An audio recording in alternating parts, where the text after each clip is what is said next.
से जगन्नाथ रथ यात्रा शुरू, क्या नाम है तीनों रथों का, कितने दिन रुकते हैं मौसी के घर, जाने सब कुछ। हर साल ओडिशा के पुरी में जगन्नाथ रथ यात्रा का आयोजन किया जाता है।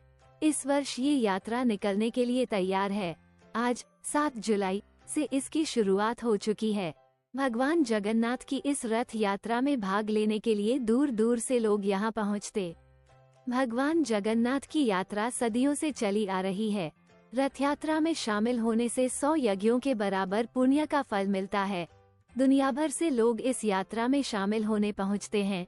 जगन्नाथ यानी कि जगत के नाथ, जो ब्रह्मांड के भगवान और श्रीहरि विष्णु के अवतार हैं। हर साल आषाढ़ मास के शुक्ल पक्ष की द्वितीया को ओडिशा के पुरी में प्रभु की भव्य रथ यात्रा का आयोजन किया जाता है। इस यात्रा में लाखों श्रद्धालु शामिल होते हैं। भगवान जगन्नाथ के रथ के साथ 2 और रथ इस यात्रा में शामिल होते हैं, जिसमें उनके भाई और बहन शामिल होते हैं। यात्रा के लिए तैयार होने के बाद तीनों रथों की पूजा की जाती है।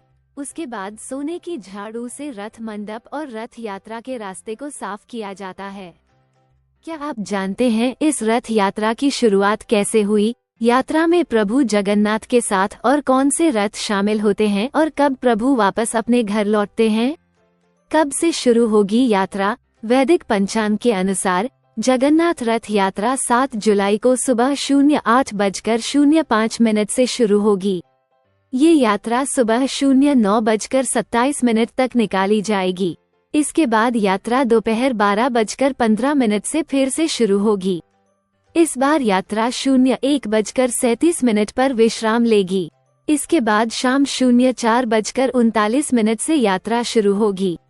अब ये यात्रा 06:01 तक चलेगी। 145 किलोग्राम के रजत रथ पर निकले भगवान जगन्नाथ 1000 वर्ष का दिखा इतिहास। श्री जगन्नाथ जी के रथ की रस्सी खींचने की लगी होड़। अयोध्या, बहन सुभद्रा के साथ रथ पर सवार हुए भगवान जगन्नाथ, भक्त हुए निहाल। साल में एक बार बनती है ये खास मिठाई, इन भगवान को चढ़ता है ये प्रसाद। क्या है मान्यता? धार्मिक पुराणों के अनुसार ऐसी मान्यता है कि भगवान जगन्नाथ की इस रथ यात्रा में शामिल होने से 100 यज्ञों के बराबर पुण्य का फल मिलता है। यही कारण भी है कि दुनिया भर से लोग इस यात्रा में शामिल होने पहुंचते हैं। इसके अलावा रथ यात्रा के दौरान नवग्रहों की पूजा की जाती है। ऐसा कहा जाता है कि जगन्नाथ रथ यात्रा में शामिल होने मात्र से ही अशुभ ग्रहों का प्रभाव कम होता है और शुभ ग्रहों का प्रभाव बढ़ता है। यात्रा में कौन कौन से रथ शामिल, आपको बता दें कि पुरी में भगवान जगन्नाथ का 800 साल पुराना मंदिर है और यहाँ भगवान जगन्नाथ विराजते हैं। वहीं आषाढ़ माह में रथ यात्रा के दौरान भगवान जगन्नाथ के साथ 2 और रथ शामिल होते हैं।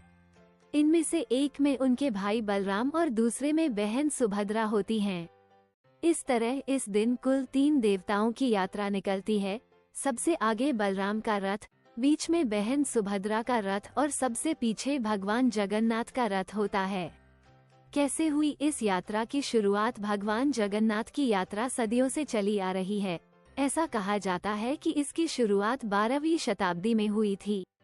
एक पौराणिक कथा के अनुसार एक बार बहन सुभद्रा ने अपने भाइयों कृष्ण और बलराम से कहा कि वे नगर को देखना चाहती हैं।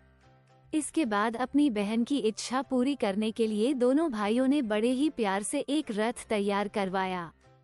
इसके अलावा रथ यात्रा के दौरान नवग्रहों की पूजा की जाती है। ऐसा कहा जाता है कि जगन्नाथ रथ यात्रा में शामिल होने मात्र से ही अशुभ ग्रहों का प्रभाव कम होता है और शुभ ग्रहों का प्रभाव बढ़ता है। यात्रा में कौन कौन से रथ शामिल, आपको बता दें कि पुरी में भगवान जगन्नाथ का 800 साल पुराना मंदिर है और यहाँ भगवान जगन्नाथ विराजते हैं। वहीं आषाढ़ माह में रथ यात्रा के दौरान भगवान जगन्नाथ के साथ 2 और रथ शामिल होते हैं। इनमें से एक में उनके भाई बलराम और दूसरे में बहन सुभद्रा होती हैं। इस तरह इस दिन कुल 3 देवताओं की यात्रा निकलती है। सबसे आगे बलराम का रथ, बीच में बहन सुभद्रा का रथ और सबसे पीछे भगवान जगन्नाथ का रथ होता है। कैसे हुई इस यात्रा की शुरुआत? भगवान जगन्नाथ की यात्रा सदियों से चली आ रही है। ऐसा कहा जाता है कि इसकी शुरुआत 12वीं शताब्दी में हुई थी।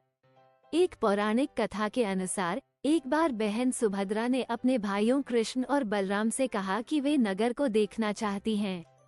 इसके बाद अपनी बहन की इच्छा पूरी करने के लिए दोनों भाइयों ने बड़े ही प्यार से एक रथ तैयार करवाया। इस रथ में तीनों भाई बहन सवार होकर नगर भ्रमण के लिए निकले थे और भ्रमण पूरा करने के बाद वापस पुरी लौटे। तभी से यह परंपरा चली आ रही। कब से शुरू होती है तैयारी? हर साल इस रथ यात्रा की तैयारी अक्षय तृतीया के दिन से ही शुरू हो जाती है। पुरी में भगवान जगन्नाथ, बलराम और सुभद्रा के रथों का निर्माण होता है। इसके लिए नीम की परिपक्व और पकी हुई लकड़ी का इस्तेमाल किया जाता है। इसे दारू कहा जाता है। खास बात ये कि पूरे रथ में लकड़ी के अलावा अन्य किसी चीज का इस्तेमाल नहीं किया जाता है। मौसी के घर कितने दिन रुकते हैं? जब भगवान जगन्नाथ अपने भाई बलराम और बहन के साथ नगर भ्रमण पर निकलते हैं तो रास्ते में गुंडीचा में मौसी के घर भी जाते हैं। माना जाता है कि मौसी के घर पर तीनों भाई बहन खूब पकवान खाते हैं, जिससे उनकी तबीयत खराब हो जाती है और वो अज्ञातवास में चले जाते हैं। वे मौसी के यहाँ पूरे 7 दिनों तक रुकते हैं और स्वस्थ्य होने के बाद पुरी वापस लौटते हैं। तीनों रथों की खासियत। पहला रथ। पुरी में 3 रथों में से खास होता है भगवान जगन्नाथ का रथ, जिसे नंदीघोष के नाम से जाना जाता है। इसे गरुड़ ध्वज के नाम से भी जाना जाता है। नंदीघोष रथ 42.65 फीट ऊंचा होता है और इसमें 16 पहिए होते हैं और नंदीघोष का रंग लाल और पीला होता है। जगन्नाथ स्वामी के रथ के सारथी दारुक हैं, जो भगवान जगन्नाथ को नगर भ्रमण कराते हैं। दूसरा रथ। रथ यात्रा में शामिल दूसरा रथ भगवान के भाई बलराम जी का होता है। इसे तालध्वज नाम से जाना जाता है। तालध्वज की ऊंचाई 43.30 फीट होती है, जो भगवान जगन्नाथ के रथ से थोड़ा बड़ा होता है। इसका रंग लाल और हरा होता है और जिसमें 14 पहिए लगे होते हैं। बलराम जी के रथ के सारथी मान लिया। तीसरा रथ। इस यात्रा में शामिल तीसरा रथ दोनों भाइयों की छोटी बहन सुभद्रा का है। इस रथ को दर्पदल नाम से जाना जाता है और इसकी ऊंचाई 42.32 फीट होती है। इस रथ का रंग लाल और काला होता है, जिसमें 12 पहिए लगे होते हैं। इस रथ के सारथी अर्जुन है। जय जगन्नाथ महाराज।